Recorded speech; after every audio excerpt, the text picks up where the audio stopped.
Christians. My friend here says that whether Christians are raptured before the tribulation or not doesn't mean it's not real or that it isn't going to happen. Nobody ever said it wasn't going to happen. I didn't say that.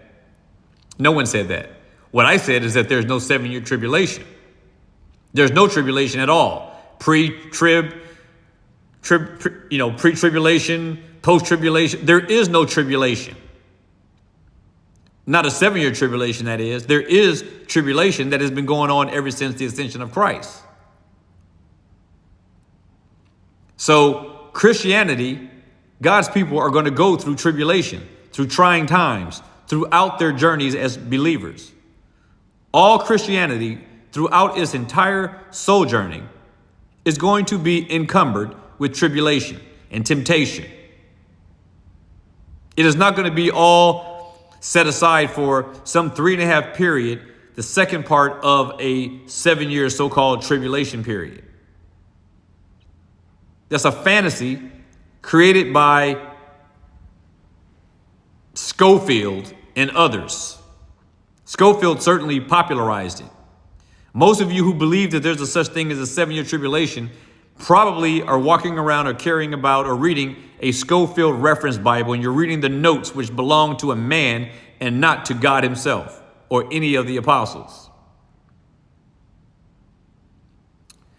So I will say this. So much is made up of with regard to the rapture, though. The rapture is something that everyone, every single person is going to experience. Every single person. We're all going to be raised from the dead, and they were all going to be translated into our bodies that died, and they're going to be changed. For the sinner, it is going to be a body outfitted for eternal condemnation. And for the believer, their body is going to be glorified like that of the Lord Jesus Christ. The rapture is not a big deal. It's just the transport vehicle, so to speak. The translation phase, the transition. But people talk about that as if it's some magnanimous thing in terms of a doctrine around it. It's not. It's just that's the process for leaving the world as we know it and going into our final state. That process, the transition process. That's all it is.